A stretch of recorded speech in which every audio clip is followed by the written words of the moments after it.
We're making a change in the AD carry role. This could be Stixxay's Penta. It's Stixxay's Penta.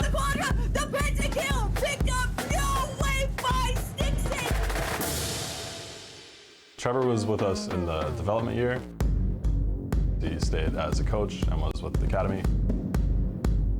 We're looking to pair someone with Johnsun. Has a really good read of how they want to play a team fight aggressively and call for what they need. And we thought Trevor really fit that. After playing in academy, I think that I showed like a lot of leadership qualities, and it just made me realize that like with confidence and the right mindset, I can be a really good player still. Olleh specifically, he was always one of the supports that I wanted to play with because he used to play in LCS on really good teams. He's actually my roommate as well, so I think we'll get along pretty well. Everyone should cheer for Golden Guardians. I think we'll be the dark horse of this split. I mean, I started playing with aphromoo, I think I was 18 years old, and I'm 25 now. So I guess me and him were kind of like the old men of the LCS. So I guess that's a bit funny. I used to be the young guy, but now I'm like the old grandpa. So yeah, I mean, hopefully our hands can keep up when we play versus each other.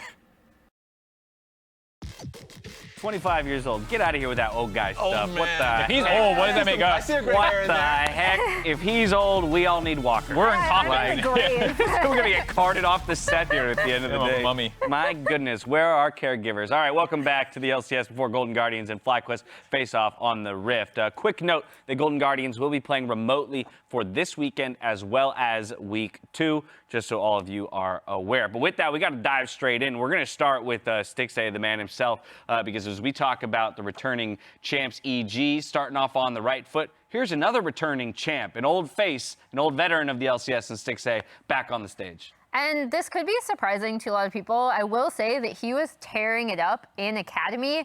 It was kind of accidentally almost because he was subbing in for a player that they couldn't get in. And then it turned out he was performing really, really well for their Academy team. So I want to call that out. He brought it up in the thing that you just saw from Golden Guardians. But this isn't just a sudden thing, even though it's kind of like a bunch of happy accidents leading to him starting. Yeah. The funniest thing is the fact that that whole him subbing in for Violet at the time was like the entire Academy split. It was just that 1 week, the final week in which finally Violet ended up getting his visa and he could play. But at that time, him and Chime were just tearing it up as just the best bot lane in Academy. So the fact that he ended up, of course, coming in with a mentality of coaching and helping out, and he was still kind of sort of doing that, as you heard, in the being in that leadership position. But then he was like, wait a minute, I'm still killing it. I can still be at the LCS level. I'm better than the players I'm coaching. I'm putting myself in. I will say, too, I'm excited for Stixxay because we had only ever seen him at CLG. And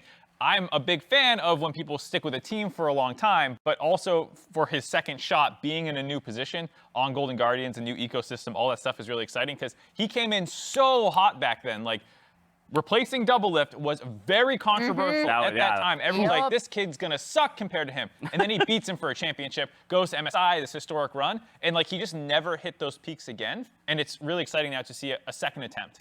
Exactly, and I remember when he came onto Golden Guardians and he was starting for that one time with, I'm trying to remember, it was his support at the time that came in from Latin America. And of course, like, you know, there was a bit of swapping there, but I had felt that he was you know, the best player at the team at the time. Until Ablazeolive really came in near the end of it in the summer split. So it was nice to be able to see that, and it's a good test now seeing what he had learned coming in from Academy right back into the LCS play. I'm gonna now ask you a question that Stixxay sort of answered for me in that piece, which is he likes to believe that Golden Guardians can be a dark horse here in the summer split for a run at Worlds. Where do you all land on that with the roster moves they've made? This is always a team that's invested heavily in development, has shown pretty steady growth over the years organizationally, but has still fallen short of that Worlds bar, that international bar. Probably the most pitch black horse I've ever seen in my life. Just like if it was just in the darkness, if it was in dark room, you would not be able to see it unless it opened its eyes. The lights in the eyes and the horse is the only thing you see. Because I'm probably the most optimistic about this team. I was going to say, in the power ranking, Raz is locking people in dark rooms with horses. It's basically all I've taken away from this. And that horse is going to stomp you if you think differently. That's true. But no, I have them as like 5th. I just think the top 4 teams are just miles better than the bottom 6. Okay. So I think EG, C9, 100 Thieves and Team Liquid would be my top 4, and it would be a big challenge for the teams underneath it to go for it. So I'm interested to see what this game will look like since FlyQuest did so well in the last split. Right, let's get to the other side of the Rift because, well, we talk about all the experience that Stixxay has on the Rift himself. There's on the other side of this matchup that's got just as much experience with him, and that's FlyQuest's own aphromoo. Check it out. Yeah, it's about time Stixxay's back. I don't know why he really left. He's a good player. Obviously, you know, I played with him before and won with him before. I hope he does well. He's on Golden Guardians right now, so they replaced Lost. Yeah, but it's a good fit over there. He was coaching, I think, before, so glad to see him playing. I don't know, aphromoo, did he ever leave, or were you just locked in a pitch black room with a horse that you did not know was Stixxay? Taking this metaphor way too far. Wow.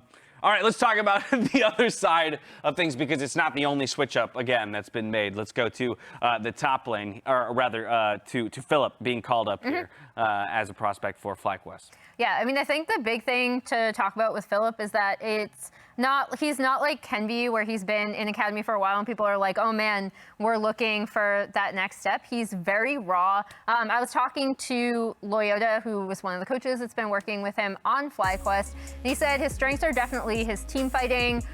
Sometimes he will still get kind of sidetracked or lose track of what's going on in the rest of the map. He has a really great attitude and is very willing to learn. So this is, I just want to reiterate, like a very raw player coming up from Academy to step in for Kumo. Yeah, which is a big risk. The fact that you're bringing in someone to develop and work in an LCS level, it's always harsh for players who are being brought up too early. That's my concern, because he had the opportunity to play some Academy games before coming in, and of course went up against quite a few teams. The one that's, few ones that stood out to me was like when they started out versus 100 Thieves Academy, with Tenacity starting up for that team. So now he's playing again, and yeah, it's pretty rough for Philip. His laning phase isn't too good. I know he's been putting himself in kind of like losing matchups. He's picking his top lane early from what I've been seeing, but those matchups shouldn't be going in that way.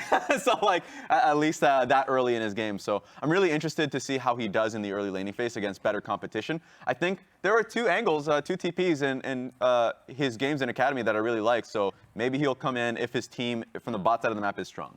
And I will say this does definitely seem like, oh, he fits well with the team, maybe in something that we are not seeing, and hopefully it works out. So that's what I'm curious about, because I felt like FlyQuest kind of ended the regular season and then the playoffs in such a weird spot. I wanted to doubt this team so much in spring. They started 5-1. They were tied for first place at the end of week 3, I believe it was. And then they kind of cratered into playoffs. Yeah. They end up 5th in the regular season. And then they get destroyed by EG. And then EG is the champions who actually make this insane sweep. So you're like, right, should we have believed in you? And I think this team still has a lot to prove. And to that point, bringing him in over Kumo says that this team has their eyes set on continuing to improve, not like we're making a huge run right now with Kumo. Yeah. I mean, I ate a habanero for my faith in the team. And so, yes, the end of the split was not very good for them. But much like many teams, they went to Korea and really like boot camped it. A lot of those players, including the Academy players, so Philip included. And a lot of those players, like Josedeodo and Johnsun, went really high up in terms of just playing in champion, or at least in Challenger, just because they were already talented players individually. And so I'm interested to see if they can start the split as they did in spring, just playing as a unit. And if that happens, then I think Philip will be set up to succeed. If I had to highlight one difference maker too, you already brought up Josedeodo. He had a vastly improved performance, and I think a lot of it is also thanks to toucouille in mid lane. So I'm still looking as their mid jungles like their two primary playmakers. All right, a couple changes made for both of our squads who are stepping on a stage for the first time here in the 2022 Summer Split. With that, we're back out to the arena. Captain Flowers, Azeal, take it away. Thank you very much, Dash, and the rest of our very talented analyst crew. Welcome back, everybody. In case you missed it, I'm Captain Flowers, that is Azeal, and it's time for some Golden Guardians going up against FlyQuest. Last game, we got to see two of our teams who both did very well last split. This time around, we're coming in with teams who really want to improve, really want to get a nice, strong start here to summer, and I think for both of them, this is a winnable game. Absolutely it is. I mean, it's going to be interesting. Again, both teams year. And I'm really excited to see how these guys are going to be able to perform on stage. Of course, Golden Guardians is playing remote today, but It's going to be an interesting one. Also, I want to see more games in the LCS because I want to see more of a defined meta, right? Like, right. We only got one game. Exactly. We got one game. Of course, it was a long game. It was much more about team fights. It was much more about playing towards those late game objectives. Does not mean that all teams are going to go that style. So I'm interested to see if anyone is going to buck the trend, try to create more early action. Because something I really like to think about when I think about these late game metas is everyone talks about Ardent Sensor meta and how there was no action early game, right? Yeah. And then you actually think about what happened at Worlds with the Ardent Sensor meta is going into quarters, people actually pivoted towards hardcore early game and went towards these Caitlyn Jace drafts where they just knocked down all towers and just ran over teams in the early game who got too greedy with too much late game. So I do think that there is this pendulum that could kind of swing too far one way, that it can kind of get reset and pivot back the other side, where you can really punish teams for too much greed. Just turbo early game, draft 5 Rek'Sais, and win the game. 5 Rek'Sais, yeah. Okay, well, we'll see if that's what we end up getting. How good is Rek'Sai support? Probably about as good tunnel, as Rek'Sai AD carry. They just dig tunnels backwards and go home together. But anyway, we've got Viego and Lee Sin and Twitch and Kalista, Senna, and Wukong all banned away. Okay. Zeri, the first lock into the draft here for the Golden Guardian. Zumi. That'll The be Zumi bot paired lane. with the Yuumi, exactly. Xin Zhao picked up in the jungle as well. Meanwhile, on the other side, Lucian, Nami, powerful duo bot. Yeah, really powerful duo bot. I do think that FlyQuest is going to have a pretty huge advantage in the 2v2 as far as kill pressure. Olleh, Stixxay going to be playing more towards the later stages. Yuumi just has ridiculous scaling, like such good scaling. So if you can survive that lane, yeah, especially with Zeri, or really if you compare with like, traditionally we were seeing a lot of things like Corki Yuumi can be really, really strong in this meta. In the past, LeBlanc Yuumi, anything like that where you're kind of really amping up the damage, can be extremely, extremely powerful. toucouille going towards the Azir here. He is a control mage guy. Corki got banned though. Corki got banned. Now just please ban Viktor. Please ban Viktor. Just get rid of it. I think this meta is going to help toucouille because, you know, that is what he was known for, right? Like coming into the league, I remember at the beginning of the year talking to some people from the LFL and people who coached him saying they think he's like world elite level on control mages specifically. So it is interesting to talk about like how some of these teams and some of these players in particular will be advantaged with the meta changes. Yeah. I think Pridestalkr is another guy that, while you can look at the fact that he lost his assassin junglers, because those are kind of out of the meta, he's also much more of a farm-focused jungler, a control-style jungler who likes to kind of create advantages by getting extra camps, by having intelligent pathing, and I do think that works really well in this meta. And watching him play in Champions Queue, he is a guy that is really prioritizing farm massively. Well, the bans have finished. The Fiora banned away from FlyQuest. They want to take out that other super scaling mid laner in the Viktor. Instead, they want to make sure that powerful top laner is not there. GP and Volley banned out by Golden Guardians. Udyr locked in for Josedeodo. Yeah, so Udyr, a lot of people I think are kind of liking it because if you go, basically there's different approaches, right? The Xin Zhao is more of the like try to make something happen type of jungler. Of course. Udyr can farm so fast though that like if Xin Zhao wants to go for a 3-camp gank, Udyr can just do 4 camps and then just show up and stand at the tower, right? And just say, nope, can't do it. Sorry, dude. Go back to farming. I'm 1 camp up. So you really can kind of dissuade action. The other thing that Udyr is great at doing is actually soloing out the dragon.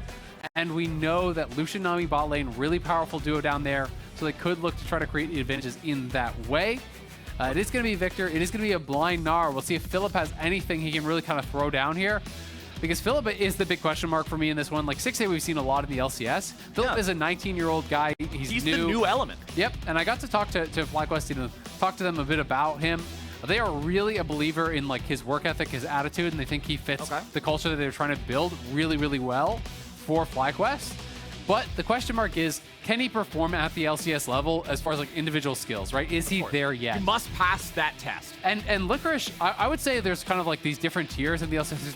There's kind of like actual elite guys. And I think Licorice is kind of like that bar that you have to get above if you want to get into the some days and the last of the summits and stuff like that. Because Licorice can compete with those guys. He's just not as consistent as them, but he's above a lot of the rest of the league. When we remember Licorice's peaks on Cloud9, there were so many conversations around, is this dude the best top laner in the league? Of course, after leaving Cloud9, he has not been able to find the same level of success, and I'm sure individually that's what he's looking to do. I mean, we've even heard his comments in the past about wanting to be able to beat C9 specifically, right? But he is still a talented top laner in his own right. Philip on the Camille going up against Gnar. Gnar, if we're talking about something being the bar, Gnar is the bar for top laners. Yeah. I feel like this little dude gets picked all the time, every matchup, blind, counter, throw him in a team fight, throw him in a side lane. He's just kind of always there. So hey, you got the counter pick. You picked Camille into it. Philip, show me what you got. Yeah, absolutely. Because Philip, had not been a strong laner in Academy, right? So, coming up in the LCS stage, you are expecting to get pushed harder in the lanes, in the 1v1. So really have those advantages exploited even more. So, if he makes mistakes early game, Licorice is one of those guys that can really punish him. So Philip's going to have to be on his game. And also, the team has to play towards him because Camille, yes, Camille is like a counter, so to speak, but it's much more about how you're enabling your teammates to kill the Gnar, to be honest. Like, once he gets in a mini, you call up your jungler, you ult him, he's locked in, you kill him in mini Gnar. That's more what it's about. It's rare that you just see like the straight up domination in the 1v1. So, couple things I want to go ahead and mention here. Double exhaust on the side of the Golden Guardians being wielded by both of the bottom laners here. If we look at the other side, it is a grasp Camille for Philip, so more laning focused as opposed to having some of the scaling power. Comment on toucouille shows us that this is more laning power for the Azir there as well compared to something like a lethal tempo. Speaking of lethal tempo, Udyr can get a lot of value out of that with the constant attacks on Phoenix. And of course, Ghost. Yes, you can't get Flash Bear Slap, but being able to run so quickly and stick on top of those targets gives him a lot of value. Yeah, absolutely. And it is going to make it more dangerous in those jungle 1v1s. If Udyr can get to the point where he's winning out in that 1v1 against Pridestalkr, just walk into his jungle. Be so careful, exactly, because you can get chased down by the Ghost, by the Bear Stance. Does have that exceptionally fast clear. Does not need a leash whatsoever. And lethal tempo means unless he one-shots you, you're going to win in the extended fight no matter what. On top of already having a better champion for extended fights. So keep your eyes on these junglers. We'll see how they go about doing this. I like the thing that you brought up about, yes, Pridestalkr's champion pool, his most iconic champions where we saw him playing those assassins. That's not on the table so much anymore. But just the style in general may lend itself for what he wants to do in the game. Yeah, absolutely. It's going to be really, really interesting. We'll see how they're going to be able to scrap in this lane. Olleh already taking the really bad end of that trade. You've got to be very careful. The amount of burst here from the Electrocute Nami plus PTA proc there with Johnsun on that Lucian is really, really scary. But they're fighting heavily for this level 2. They're going to lose the level 2, though, so they will have to back it up here. All right, Stixxay trying to get on out of there, but Johnsun empowered by that aphromoo buff. Lucian getting the extra damage on top of what would even normally be granted means you do not want to mess with these guys in that 2v2. Back over here in mid, toucouille has taken control over the mid lane wave and is looking to get this shoved in. Yep. Licorice, okay. Trades into Philip here, but Philip doing a good job there using the adaptive shielding to block some of the damage from Licorice's trade and return some of his own. Licorice hitting level 3 first. Philip's not really afraid of it. He knows he's about to turn back into the mini Gnar here. Philip, of course, losing out a little bit early on farm, as you're almost always going to do as a melee champion into a Gnar. You just let that wave crash in and farm it all up. Exactly. That's really the kind of benchmark that you kind of check in on is after the wave has all died to the tower, you see how much did you get, right? Yeah, like then that's where the are real CS advantage. It's not really that big of a deal before that. Jose, of course, already 6 camp clear here, heading down towards that bottom side. He just clears it out so damn fast on the Udyr. Spots that with the vision plant, so we'll come through, and they're just trying to threaten the dive, just push them off. It's level 3 to level 2. toucouille's moving from mid, and Jose's level 4.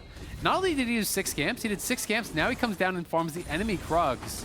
So yes, Pridestalkr did actually grab the topside scuttle, but Jose's going to be able to get most, if not all of this camp, then got his own scuttle on bottom side, so going to be sitting in a really good position because they're denying a lot of this farm away from the Zeri.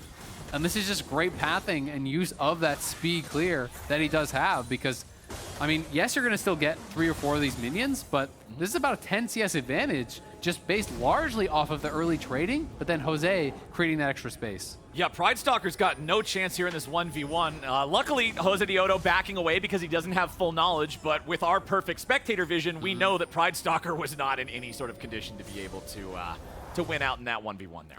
Yep, and Jose, I think, is giving some respect as well because he hadn't based a buy yet, so he wants to pay some respect to the fact that, hey, there's a longsword, there's a ruby crystal, yes, I'm up a level, but you gotta wonder, if Ablazeolive is gonna be able to make that move first. Looks like the wave will stack and push out towards toucouille, but he's gonna TP back.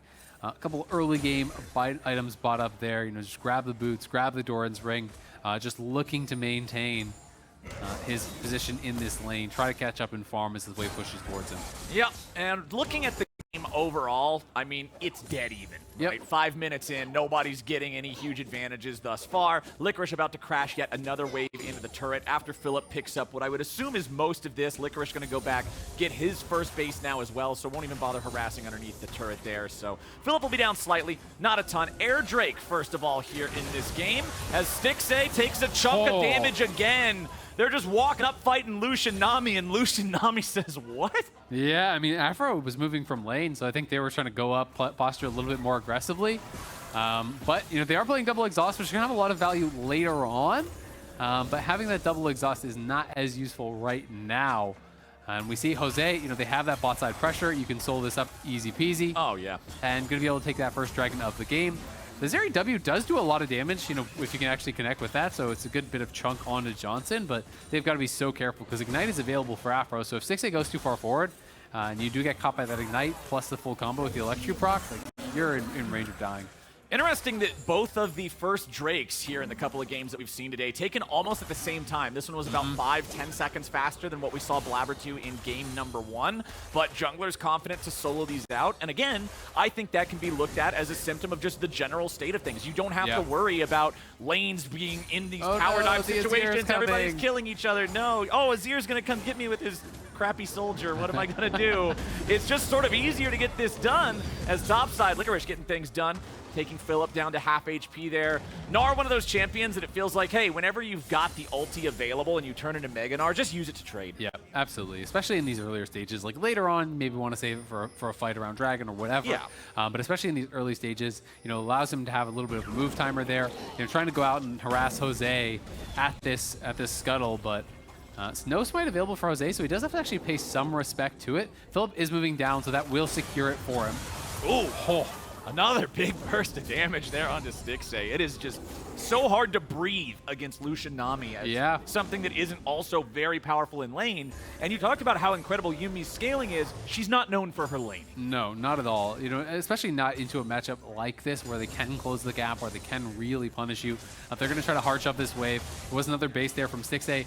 Just because he has to. I mean, he chunked down so low, you've got to pay respect to the fact that they could even just double flash on you, drop the Ignite, and you would probably be dead. They're going to grab a second turret play here, though, already. 7 minutes in. It's a significant lead in that bot lane for Johnsun. Yeah, 500 plus already in his favor.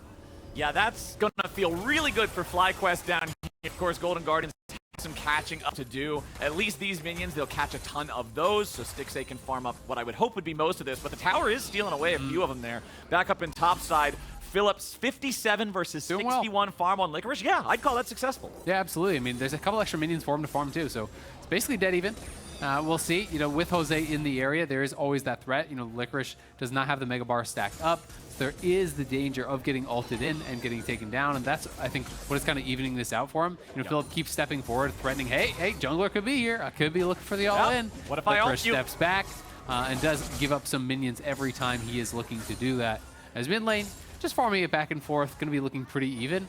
Jose has been able to get a decent little advantage. He just farms faster than the Xin, you know, taking the extra scuttle, taking the early dragon, now looking to try to grab himself the first herald potentially. Oh, but the culling is coming down and Stixxay jumps over the wall to get away from that one. Olleh using the exhaust. So that's one of those two down on the side of the Golden Guardians. As it looks like Pridestalkr's clearing out the blue while Jose is going after the Herald. However, Licorice's rotation means that Josedeodo does get challenged here. toucouille rotating over now too, but Ablazeolive is here. We could have a full-on 3v3. toucouille getting out of the gravity well. The Rift Herald is running out of patience. That's going to reset. Yep. All right, they're not going to be able to secure that just yet. Licorice landing one empowered Gnar Q there onto toucouille as he tries to leave, but the Golden Guardians are going to re-aggro this objective. They're sticking around here. Josedeodo walks forward and sees it. Ablazeolive, recognizing FlyQuest's awareness, steps back towards the objective to try to protect it as well. Eyeball exposed, Rift Herald at 3K. Patience running down. Shelly, they are just messing with you today, aren't they? Yeah, and every time Philip is getting pulled away from that little push of wave, he is losing minions. And you saw there right at the end, Josedeodo dropping the smite on the Rift Herald, even after it had already lost its patience. I think he just wanted to evolve the smite. That was the last one left. Smite. He wants to have the red smite to be able to use it in PvP, because it looks like FlyQuest and Golden Guardians are going to get into it here in this upper river. Yeah, looks like they're going to get it, though. You know, they did have push. They finally get back onto it. They should have enough time to actually finish this off. They're coming in and try to check, but it is too little too late. We'll see if they can get a kill here. Licorice does have Mega, but not going to be able to happen. The Ghost is enough to get him out there. I know there's a lot of young players in the LCS these days, but I feel like everybody who plays League of Legends has to have seen a Trick 2G video at some point in their life. You just don't chase this champion. He's one level below Singed, just about one. But hey, overall, we do have almost a 1,000 gold lead here for the side of FlyQuest. Of course, most of that is in the bottom lane. The Lucian Nami laning advantage. You like seeing Johnsun and aphromoo being able to find those leads for themselves. Mid stays relatively even. Of course, top is going to skew slightly towards Gnar, but that's to be expected too. Yep, but so far so good for FlyQuest. You know, they have to be really, really happy, I think, about their start in this game. Second Dragon's spawning up. You can see Zeri and Yuumi are just completely zoned away still. So Lucian Nami going to be in the advantage on this bottom side. Should be able to push this in, grab their third plate. They have Herald, so that could be just a dead turret bot if they want to use it. But I think they will just be starting up the Dragon here after Jose grabs the blue buff. For toucouille, it looks like he's going to move over and grab that. So just continue stacking the neutral objectives. This will be 3 for 3 if they can get it. And this is not so much the kind of the back and forth trading that we saw in that previous game between Cloud9 and EG. It is more FlyQuest just kind of doing everything they want thus far. And not a kill-heavy game either. Still 0-0 at 11 minutes. Durability patch has not just pumped the brakes here on early game aggro, it has slammed them through the floor of the car. And I mean, it's one of those things where, you know, I do think the changes were great for solo queue and for average play. Yeah. But for pro play, it feels to me like we need a buff on early game champions, right? Like there needs to be some sort of a pivot back towards early action. That early action needs to be incentivized. Because these types of games, you know, do really kind of slow down the interaction. And I think a lot of the interaction is what's most interesting about pro play. When they're fighting, when they're trading heavy, when they're trying to create these advantages. All right, hear me out, all right? What if you hit 10 minutes and then it just does a fire circle from Nexus Blitz? Yeah, I'm down. It just says 30 seconds, get to mid lane or you die. And then everybody's just got to play it out. I'm for it. You know what? Hit him with the ARAM. Yeah, Let's go. yeah. Give us the good old ARAM. Give us a 5v5 fight at 10 minutes. If you're not willing to trade in lane, people will be willing to trade just to avoid this. It'll be perfect. I'll sign that petition. I'll sign it twice. All right, let's get it done. We've got FlyQuest looking for maybe something here. You can see toucouille rotating down. aphromoo is also hanging out in the jungle, setting up some vision. A little bit of vision being placed down by the other side as well as Golden Guardians are trying to make sure FlyQuest doesn't just keep taking over the game. They're already over the 1,000 gold lead. Johnson's coming in with the calling. Ablazeolive flashes away, but he's killed off. And it's first blood for the man with the guns. Johnsun gets it done. Nicely done. Utilizing that early Gale Force completion to really punish Ablazeolive, moving out from lane to get some vision. And Afro and Johnsun are just moving up and are able to punish that rotation very, very heavily. They're going to drop the Herald mid here for toucouille, get him some more of that gold, continue to chip away here. They will take 3 plates off mid. They've already got 3 plates bought. They get the first blood. They've gotten all 3 objectives. FlyQuest are cruising in this game. And Golden Guardians are going to need to find their moment here to try to turn things around a little bit. I mean, they have a slight advantage up in top. Mid is about even, but that's really all they have going for them. And it's going to come down to probably this next dragon. I don't think they can afford to just give 3 straight dragons over to FlyQuest, but the question is, are you really ready to fight? Sunfire Aegis completed just now for Josedeodo as well, so Udyr's feeling incredibly powerful in the skirmishes. Let's take another look at how Ablazeolive got caught. FlyQuest saw, hey, he's right there, he's clearing a ward, just collapse. Johnsun goes in, Afro empowers him, and, well... Yeah, not much of a way out whatsoever. toucouille, you know, behind him on the sweep. There's no way he's going to get out of that. Just trying to clear some vision. But FlyQuest, they have bought cryo, and that has been the key difference here. The Udyr speed clear, but also bot has always had the shove, has always been winning the trades, and that is creating, you know, these windows where they can move out of lane, play for vision, enable Jose to go for dragon, do all these little extra things that Golden Guardians have not had the opportunity to do because they've just been losing bot the whole time. Josedeodo went to the sporting goods store and picked up a tent and some marshmallows. He's just camping out here in this brush. He'll finally walk away from it. So Ablazeolive, of course, saw him enter into that brush, even though it was swept by Josedeodo. He saw there were no wards in there. The control ward in the nearby pixel brush did get a glimpse of him, so Ablazeolive knew to play safe.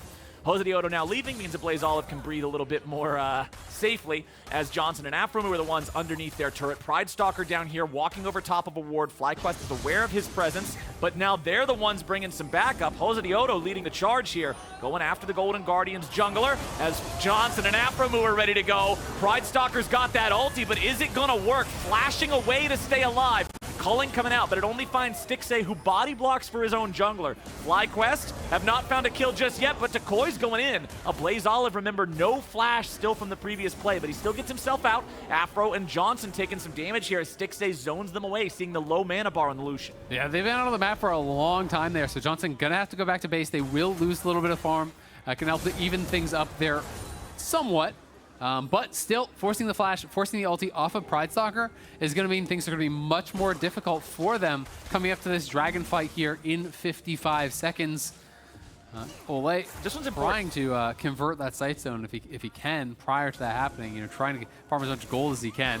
Oh, Philip. It's too close to the tower. Yeah, he goes in, he gives him the Hextech ultimatum, but when it's that close to the turret, he can't stick around long enough. Licorice will just hang back at the very edge of it and throw boomerangs at him the entire time. So despite having the jungler presence, it doesn't work out the way FlyQuest wants it to. So now they got to back away. Philip's going to reset. 30 seconds here on the Drake. FlyQuest gets soul point nice and early. You're not going to see the same level of just wait till 45 minutes to have a fight that we got in the last game. The pressure will be on the Golden Guardian. Yeah, absolutely. I mean, Jose's just getting up there trying to get Philip to reset.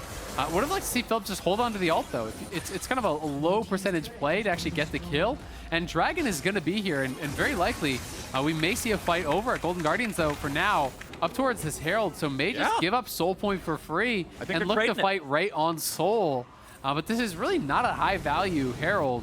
Yes, you're going to be able to get a bit of chip damage down on a tower, but they don't have any tower low, so it's not going to be anything in execute range. And giving this over means, you know, one missed flight, one pick, one steal is going to be soul for FlyQuest, who's already way out ahead, and the Mountain Soul is going to make the potential of the comebacks that much more difficult. Oh, toucouille outplaying Pridestalkr there by standing still. Pridestalkr, wind becomes lightning forward, thinking, okay, maybe if he tries to get back, juke. it's like, nah, I'm just going to stand here, keep attacking the turret. That turret has 27 HP out of 5,000.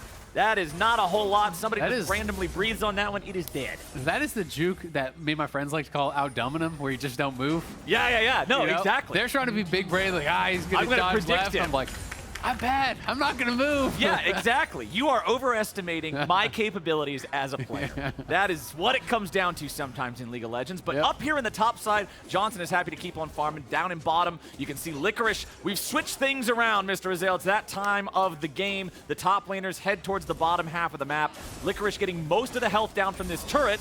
Philip goes in, but he does not find the stun there from the hook shot. Still gets the Q damage to take a chunk out of Licorice's health. Divine Sunder, of course, very nice in those snap trades. Yeah, absolutely. We can see there's a lot of vision down here for him as well. We have a ward over here. We got a couple of wards over there. We got a ward in the side. You know, these wards over by mid. So he has pretty good coverage to actually keep him safe if he were to push up. Of course, he knows Zeri's in the area, so he is going to play respectfully. You know, Zeri can fly in over those walls. You've got to pay some attention to where they could be coming from, and they're going to look for a play now. Oh, Philip just getting jumped on by Stixxay and Olleh. They dropped the exhaust from the Yuumi. Now, Philip has to run away from that one. However, he doesn't have to spend anything, right? Yep. He never had to use teleport. He never had to use flash. There's nothing wrong going on here. So they will, however, buy themselves enough time to get that tier 1 turret, like you're saying. Gold lead is still 2,000 for FlyQuest. Yep, absolutely. And it is traded over on the other side, and Johnsun is farming just way more effectively than Stixxay. You know, Stixxay has been struggling in this lane with Olleh. They have been getting bullied by the Lucian Nami. The item advantages are there, and it's going to get that much scarier if they can get those 2 item completion points. You know, if Johnsun could actually finish Essence Reaver, and he does, before that next fight, Zeri's so far away, right? Like, Zeri is going to be way down in gold, so you are going to be in that tough spot where not only is the gold lead significant, the gold lead is going to be, you know, revealing itself in an entire item. Yeah, the gold lead of Johnsun versus Stixxay is greater than the overall gold lead of the teams. Yeah. Like, it's pretty insurmountable at this point. Johnson's ability to just take over a fight cannot be understated. Pridestalkr now getting jumped on. Throws toucouille back. toucouille now having to flash away defensively. Nice turnaround there from Golden Guardians. FlyQuest's mid laner incredibly low on HP, down to about 200. FlyQuest make the move, but Golden Guardians have the answer. That is a trade of flashes and ultis there between toucouille and Pridestalkr. I think you're going to be pretty happy about that on the Golden Guardian side, to be honest, because Azir is going to be much more vulnerable. But they're trying to group up mid, see if they can get this tower. Should be able to do it, chunking it down very low. And the Viktor laser plus that W there from Stixxay actually chunking out FlyQuest very, very heavily. And here comes another Herald charge. It does at least succeed into crashing into the turret before it's immediately taken out, so some good damage there. We've got 1 minute and 47 seconds until our next Drake spawns. That is the one that Golden Guardians must be prepared for. Pridestalkr will not have a flash available to try to steal that one away. That's something that's very important too. It absolutely is, and I think they're going to have to try to get some sort of a deep vision, look for a flanking play from Licorice. If you can have him coming from behind a lot of this team, there's definitely the possibility of making something happen. But Johnsun is playing Cleanse, be it for an Exhaust or a Gnar combo. It is going to be pretty effective. I think that's potentially, maybe they were expecting that, so maybe that's why they're playing double Exhaust instead of a heal on the Yuumi. Exhaust gets Cleanse, Exhaust again. Not really sure. It's going to be effective on the Camille as well, of course, as a Blaze. Ooh. Almost face checks there, but has the read that Jose could be in the area, and it's going to buy time for toucouille to just push this out. Going to be able to look to reset a minute before this dragon here. It's time to start controlling vision, time to get your pinks, get over to that pit, and really start to clear out as much as you can. There is the Scuttle Crab for Golden Guardian, so they'll at least have some access to that area, and they are going to try to move in now and see what they can take over. Yeah, I always like seeing teams come to these objectives as early as possible without giving your opponents a chance to then come in and sweep it all out themselves before the thing spawns. Usually around this 50 seconds to 60 seconds mark is what I think most teams settle on being the ideal time, and it's Golden Guardians who are now trying to answer that. It's Golden Guardians with control over the bottom side river. FlyQuest shoving out the mid lane. We've got 17 seconds until this Drake spawns. It's Golden Guardians, control over the river. FlyQuest grouped up as 5 here as well. Licorice loses half HP to Johnsun, who comes in with a calling. Takes him down to a quarter. Licorice is in trouble. That's your engage on the side of the Golden Guardians, and FlyQuest knows it. And he Mega'd out, so that's actually a big deal. If FlyQuest can just wait this out, they see him now in Mega. You don't have to rush this, just wait till Mega Gnar expires, and it's almost an unlosable fight for them. So yeah, exactly what they're gonna do. They're just backing it up. Not only is Licorice gonna be damaged now, he doesn't have the access to the ultimate for quite a lot of time, so now FlyQuest can look to try to play for this. A lot of it's going to be up to Ablazeolive, try to zone them out. He's poking them with the lasers. Licorice was healed up pretty well there by Olleh on the Yuumi. However, remember, this means Olleh's mana is incredibly taxed. Yuumi is not going to have a lot to work with here in this fight. Philip goes in, and he finds the ulti onto the enemy mid laner who's already been killed. Johnsun barely getting himself away. He's going to stay alive. Fires off that fire plume, but dies to Ablazeolive. It'll be a 1-for-1 trade, carry for carry. FlyQuest still onto the Drake. No flash available for Pridestalkr. Licorice is down. Soul over to FlyQuest. More kills over to FlyQuest. Pridestalkr is gone, and Zeri don't got no money. Stixxay's trying to get away, but Josedeodo gives him the slap, and Philip is ready for the follow-up. Jose keeps on tanking, and FlyQuest keeps on spanking the Golden Guardian. Run, stun, job is done. Jose chasing him down under the tier 2 tower there. But what an engage from Philip, the confidence there to go in so aggressively. Not showing any fear whatsoever, and FlyQuest now 4K gold advantage. They get the Bud Light Ace. We can watch this one more time. Philip sees the angle. They know he's in mini Gnar. They know they have the soldiers set up here to try to look for some sort of a play. Preps the Q. E-flash right into Ablazeolive. They push him back. They burst him down. Johnsun, though, taking a lot of damage on the other side of that fight. Does get pushed out, but it's toucouille who is untouched throughout this. Aphro buffing him up. They turn back towards the dragon, which does reset a little bit, but as they secure it, toucouille and Aphro moving in, taking down member after member, and Jose and Philip are on the chase, and now back to live. They are on Baron. Alrighty, the tempo is picking up here in the mid game. Baron at half HP, but FlyQuest backing off. Johnsun at only half HP himself means they don't want to overcommit to something, throw away this lead they've got. Mountain Soul feels awesome at this point in time. Yeah. I mean, you're 4K up. It's another 4K or so in stats to have that Soul. And then you're playing from so far ahead where it's like, generally, if you're losing, you're thinking about trying to burst someone down, get a pick. That is much more difficult to do against that Mountain Soul. So it is going to be a really, really tough job here for Golden Guardians, who, you know, they got way behind through laning. In that bot lane, they gave up all the dragons. They did not want to contest until Soul, and then they lost that fight. So now their options are very limited in this game. And with the Azir, you've got to respect the ability for them to rush down this Baron very, very quick. So every time they're clearing out vision, they're going to be able to just turn off the lights, threaten that they're on it, and now it looks like Golden Guardians are just going to give up the Baron. So to me, this feels a little bit like conceding. There's a lot of here, take that, here, take this, here, take that, here, take this from the Golden Guardians this game. And I understand not wanting to risk what you think is a lost fight, but we start having to ask questions about, well, what is the more winning play, right? Because they've given away so many Drakes, they've given away a Baron. This is tough. Yeah, it's really hard to think, how are they going to win this game from this point, right? It becomes very, very difficult. You don't really have the advantage in the side lane at all. Sure, there's a little bit of a farm advantage there. Stixxay is way behind. Yuumi scales very well, but I just don't think it matters when you're effectively 10k gold down with the Soul. You also add in the Baron buff, which is a lot of value there too.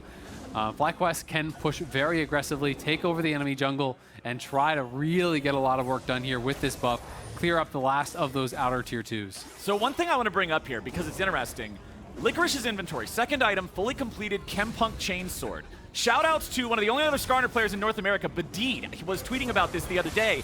This item is insanely cost efficient. It is one of the best items you can buy for cost efficiency. 125% gold efficient, 25 ability haste, 55 attack damage, 250 health. Although it seems like a just, oh hey, get this for grievous wounds, this item by itself, I expect to see more players building this to completion earlier because of how effective it is. I mean, they nerfed grievous wounds, but then they just buffed the efficiency of a lot of the items. They added AD to them, they added CDR, whatever, but they just added stats kind of as a makeup, which just makes the healing reduction items more just kind of generically strong. You don't necessarily need to have them. Just a good item now. Exactly. You don't need to just, oh, they have a Soraka, okay, you can buy it. As you say, it's just very, very cost efficient at this point. And so it is a pretty smart buy. There is, of course, you know, a fair bit of healing with Ravenous in that 1v1. If you're trying to keep him chipped down, try to look for some sort of a play. Divine Sunderer too, being able to heal you off the proc. So there is some value in the Grievous. It's just not the main reason for getting the thing anymore. It's just a good item. So I wanted to take the chance. That's one of the few smart things I'll be able to say this whole split is calling out how good this item is now. So I really wanted to get in there. As FlyQuest is pushing the bottom lane and pushing towards the tier 3 turret. The advantage they have in the game already is massive. 8.8 thousand gold in 27 minutes. And mid is going to drop even faster. toucouille's able to take care of that, no problem. Josedeodo rotating over mid just to make sure his solo laner is not in too much trouble. Johnsun and aphromoo going to keep the pressure up here in the bottom lane now too. Philip right beside him, just in case Licorice tries to go for some sort of an engage. Mid lane, the inhibitor is done. Bottom lane's where the attention's going to be now. Baron still alive for the next 30 seconds or so. FlyQuest is going to get one more wave to try to use this. They're going to get top as well. There's no one is answering toucouille. Everyone from Golden Guardians is just kind of sitting on the other side, hoping that there's some sort of mistake, but like, they don't even have any engage, right? So you can't really punish, and if you're going to ignore toucouille, he is going to get that job done on the tower, and now too many people have gone towards top. There's 3 tops showing, so bot side is going to be collapsed on by Philip here, and they can threaten the dive. Josedeodo's already going in, and Ablazeolive's already going down. Licorice trapped in the Hex Tech ultimatum. The turrets just evaporate everywhere. Johnson's taken down to 150 HP, but he stays alive. Pridestalkr goes in. Licorice gets taken out. aphromoo still keeping the attention of the enemy jungler. There's only one man left alive, but how long's he staying living? He'll try to take Jose with him. Doesn't quite get it. Udyr with the heal. Triple kill over to the mid laner. The ace for FlyQuest, and they will wrap this one up nicely. It's a stomp. FlyQuest closing out in 28 minutes in this much slower meta. Full control, start to finish. The 2v2 advantage was enormous and allowed Jose to get what he wanted to get done on the map. Done very easily, controlling all the early objectives. Really just ran this game start to finish, and Golden Guardians never really looked like they had a way in. I'm going to say it like it is. Golden Guardians didn't look good at all. No. Like, I never saw them look like they had a plan. They gave up so much, so often. Just even at the end, when you're talking about managing, where is everybody going to go? How are we going to stop these pushes? I'm just seeing Azir walk around playing Pinata Smack the Turrets. Yeah. The candy's flying everywhere. The Golden Guardians just seemed completely lost. Yeah, they look completely outmatched, and perhaps they thought that they were going to be able to get more of an advantage through jungle or through top and kind of use that pairing with Yuumi to maybe play more aggressively and start things up.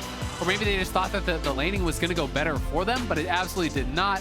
Credit to Philip, looked aggressive in that, his engage onto Ablazeolive at that soul fight was actually critical.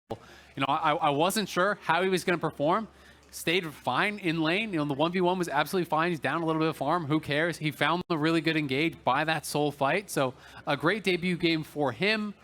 Bot lane looked absolutely dominant. Jose was looking good. toucouille is doing his thing on the Azir. So FlyQuest looking really good in this first game. Yeah, I preface this with, hey, these are two teams that were not at the top of the standings. They want to start out strong here in summer, make a good showing. It's a very winnable game, I would think, for either one of them. And FlyQuest was like, no. It's a winnable game for one of us. And Golden Guardians didn't look like they were on the same level. FlyQuest coming out the gate swinging. But for more on their first win here in summer, we're joining toucouille and LeTigress for a Verizon post-game interview. Thanks, Flowers. I've got FlyQuest mid laner toucouille here for the interview. When we were talking before, realizing this is your first in-person interview for the LCS. What is it like seeing everybody out there in the crowd from the stage?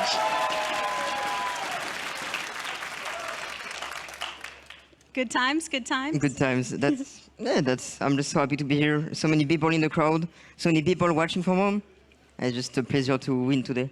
And you gained so many fans in spring. It was your first split here, but you finished second All-Pro, the representative from the FlyQuest squad. Tell me about your time spent from spring until now preparing for summer. As a lot of team did, we had a boot camp to Korea. So we went there, we scrimmed some team, played some solo queue. Unfortunately, I got COVID, so I didn't get to spend a lot of time in Korea, but I still did it. And we just streamed, work a bit with the team, work on some team stuff, and today we win, so it feels good. We're happy that you were able to join us here today. And this was very dominating from FlyQuest, quite an extensive gold lead there in the end. Why do you feel that this game was one-sided in that way? I think it was one-sided because we pretty much got Reef for free, Dragon for free, and it felt really easy to play. We had a really good performance from our bot lane that helped us a lot. Like when we kill the mid, it's just like mid lose flash, get killed. It just helps so much. Overall it's a pretty good game. And we saw you on the Azir. We heard from Jojo earlier talking about how he expects control mages to be through. Yeah. How comfortable are you on these type of picks when you're thinking about what you would like to play from the mid lane? I mean, when I first joined the league, everyone was talking about me about like the control mage player. So I would say it's pretty good for me. It fits me pretty well. Overall, I'm happy that it's this meta, even though I don't mind playing the aggressive Ari LB. I think both are fine for me. Is it a surprise to you then when I tell you got player of the game for this one because of that play? Which play? Just in this game now, playing on Azir. You're player of the game. Congrats. Thank you. Thanks. Yeah, it feels good. First game of the split, first play of the week, first win. The team played really well. As I said, I think bot lane really did a lot. Jungle Josedeodo just did a lot with securing objective, and it was a pretty good game by us. A strong start for FlyQuest, that's for sure. toucouille, thank you so much for the interview. Thank you very much. There's been so much new to come to us here in the LCS thus far, including the show players. If anyone is unfamiliar, let's go ahead and check out the trailer. 11 teams, 11 dreams, with all eyes on the LCS trophy. When most fans think about gaming, they think of one name, and that's cream cheese. Hey, buddy. In 2015, we started Team Fugitive together. I've played in huge arenas, gotten a ton of girls. I bought a Porsche. We're going to the LCS. Honestly, we'll probably win 7 championships. He never met the expectations that he set for himself. It's just a matter of time until Cream Cheese is no longer the face of the franchise. Because fans are ready for the era of Organism. Organism, hop up in the middle. Into the middle? He's gonna be the youngest pro player in North America. I don't have that much time left. I've been here for 5 years. You've been here for 5 minutes. I can't play with him.